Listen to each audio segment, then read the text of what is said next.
Spondylolisthesis is a condition in spine where one vertebra over the other slips forward. For example, here this is the lumbar spine.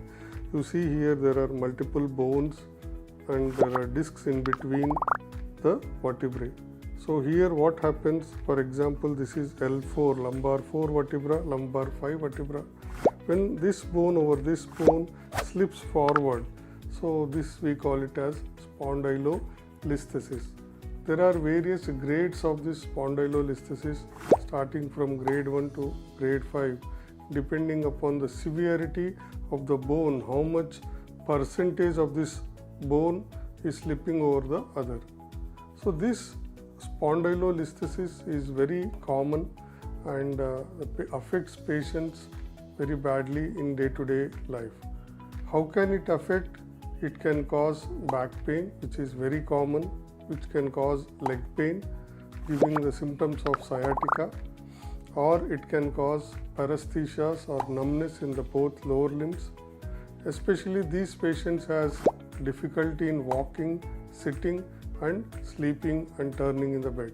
Then what are the causes of this spondylolisthesis? There are various causes, common being congenital, where there is defective bone formation. As a result of this starts slipping forwards as age progresses.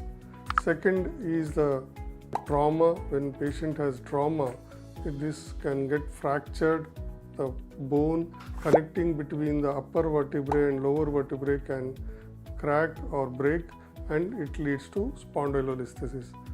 And the third common cause is the degenerative aging spine, where the joints in the back of the spine and the disc in between the two vertebrae gets degenerated and this spine starts getting mobile and it starts slipping forward, leading to spondylolisthesis and causing symptoms in elderly patients.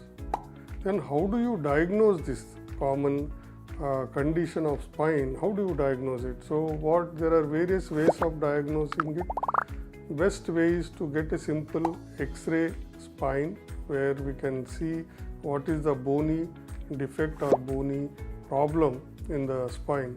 If we want more detail, we can get a MRI lumbar spine or a CT spine which will give more information about the slip of the vertebrae, and it can give more information about the nerves which are getting compressed because of these slipping, or what is the state of joints in the back. So this information can be gained from X-ray, MRI and CT spine. Then what to do once a patient has symptoms and patient has problem on MRI and CT scan and X-ray? What does patient do? Once he visits a doctor, a spine surgeon, neurosurgeon or any other physician, everyone is advised of medical management. So you give some medicine for pain, some rest. Once the pain comes down, we start them on aggressive back strengthening exercises, physiotherapy and some other pain management procedures like injections for the nerves, injection for the joints. This is a medical management where most of the patients get better. So spondylolisthesis, not all patients require surgery.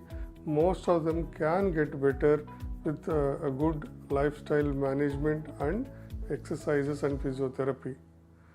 If this patient is not getting better, so the patient has pain which is relentless and his day-to-day life is getting affected, quality of life is getting affected, and even the medical management is not working much, definitely there is a good news, because we do have a management where we can treat this condition with surgery.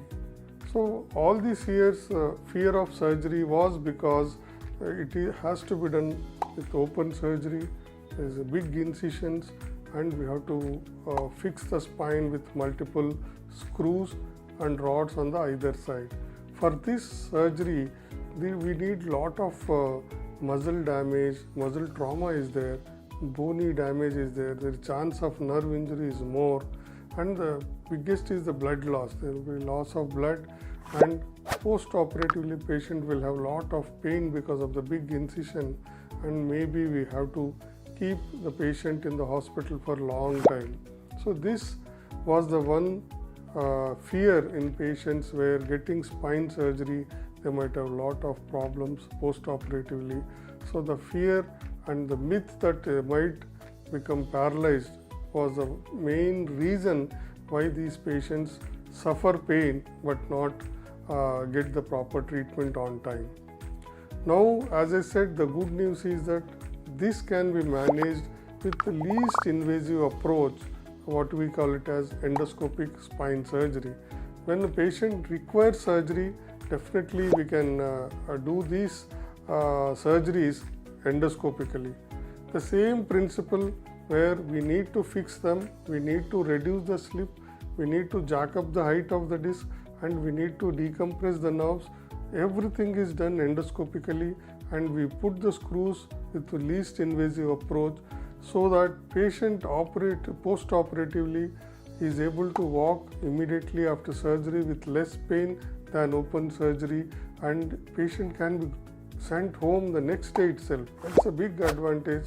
Such a big surgery done endoscopically and patient goes home next day walking.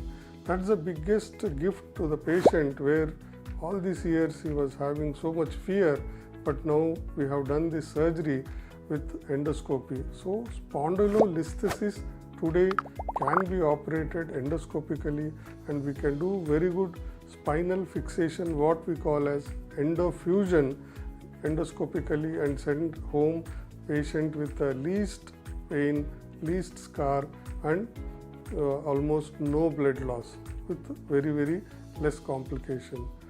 Then there are issues whenever you do either any surgery to the spine. There are issues long term, what patient need to take care. Commonly they ask, if I get this operation done, is it end of my agony? That is not correct, because the surgery was done to align the spine and correct the problems, but to maintain that, patient need to be on constant exercises, physiotherapy or the lifestyle management. This is a continuous process. So not to have the problems on the spine where we have operated, or spine above or below, we need to do regular exercises and take care of his spine to have a pain-free future.